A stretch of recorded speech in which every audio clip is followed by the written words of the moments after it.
Hello, everyone. Welcome to this week's edition of Abraham's Tech Show. Let's go. So, we start today with some PlayStation 4 news.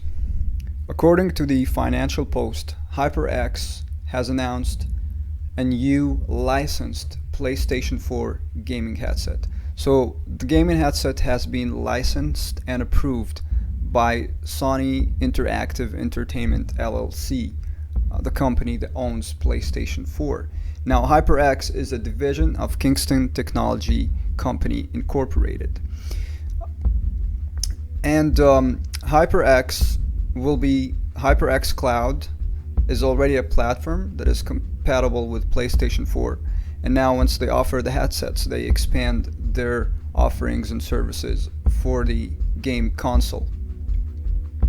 Now, the gaming headset will have high quality sound, and it will also feature a detachable microphone for in-game chat while gaming, and it can be removed for mobile music, game, and video. Open quote, HyperX is excited to work with an industry leader to deliver our first PlayStation 4 licensed gaming headset as we seek to expand our support for the console gaming market.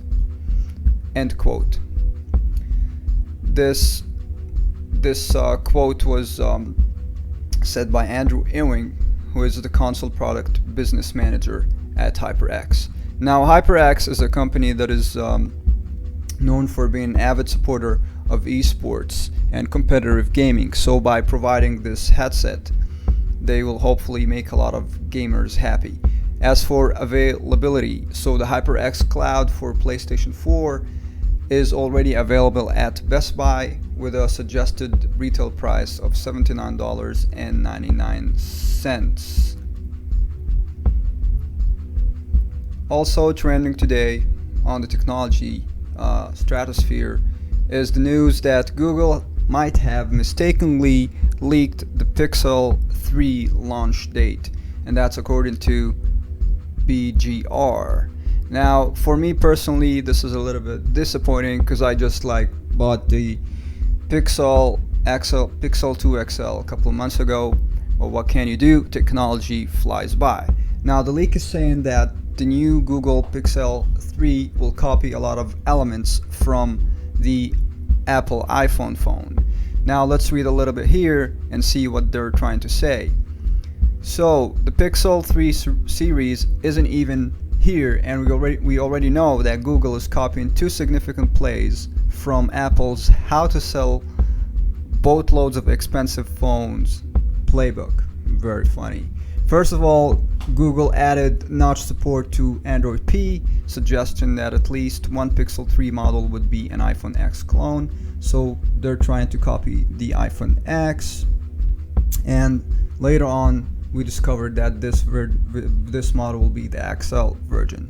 The second thing is that Google swiped Apple's iPhone X gestures for Android because all of the sudden Android's navigation system that has been around forever did not make sense anymore. Now, the leak has been first talked about by a YouTube channel. This is Tech Today, and specifically by the YouTuber Brandon Lee. He also broke the news that October 4th might be the release date for the new Android phone. Now, we already know that Apple usually announces their new phones in September or October, so Google is trying to compete with Apple, obviously, and release their flagship at the same time. Okay, this next piece of information is for all of you Fortnite lovers out there. So, this is a report by VG247, and the title is Fortnite Android release date. When will Fortnite finally come to Android? Now, for all Fortnite lovers, they've been anxious to get the chance to play Fortnite on their Android devices.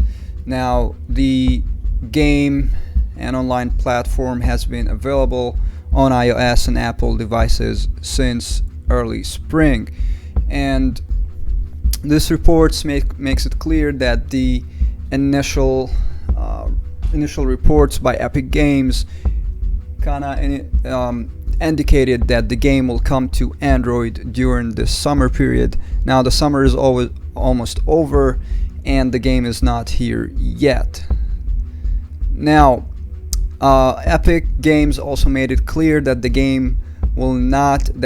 will not use the Google Play platform to distribute the game to users. This is what the CEO of Epic Games, Tim Sweeney, said, open quote, "Epic wants to have a direct relationship with our customers on all platforms where that's possible," end quote. Open quote. The great thing about the internet and the digital revolution is that this is possible now that physical storefronts and middlemen distributors are no longer required, end quote. He also went on to say the Android version will initially release worldwide in all regions except for China. Epic is currently working on a delivery method for Chinese customers. Even the iOS version isn't available in China currently. Very interesting. Now, for possible devices that the game might be compatible with, and we're talking here about Android devices, we have the Google Pixel 2 and the Google Pixel 2 XL, the Huawei Mate 10 and 9, the Huawei P10, 9 and 8, the LG G6, LG V30, and there's a whole list of other compatible devices. Keep in mind this list is only a suggested list, and it has not been confirmed by Epic Games. So our next news report by Dexerto.com actually states that there has been an official confirmation list of phones that Fortnite is going to support on Android, and specifically speaking, we're talking about Fortnite Battle Royale mode. Interesting. So this report actually contradicts the previous one we have reported on, because this one confirms that there's an official list. So let's check this out.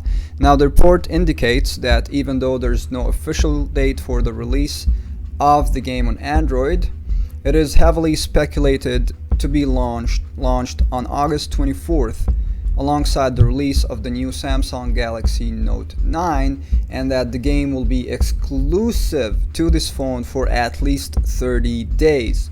Now, after the 30 days exclusivity period expires, the game is going to become available on the following devices.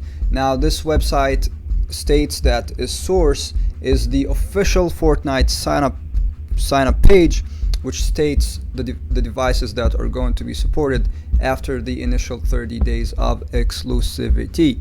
And the devices are Google Pixel XL 2, the Huawei devices we talked about in the previous report, and the same LG devices from that report, in addition to Motorola Moto E4 Plus G5 and the G5 series and the Z2 Play, Nokia 6, the Razer phone, Samsung Galaxy A5, A7, J7, and the Note 8, On 7, the S9 and the S9 Plus, the S7 and the S7 Edge, and the S8, S8 Plus, the Sony Xperia X1, XA1 Ultra and Plus, the Sony Xperia XZ, XZ, XZ1.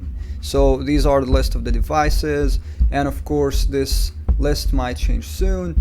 So I hope all of you out there have phones that are compatible, and if you're really an avid fan, I hope you have enough cash to get a new phone so you can continue playing your favorite game. That's all for today. Hopefully you enjoyed the show.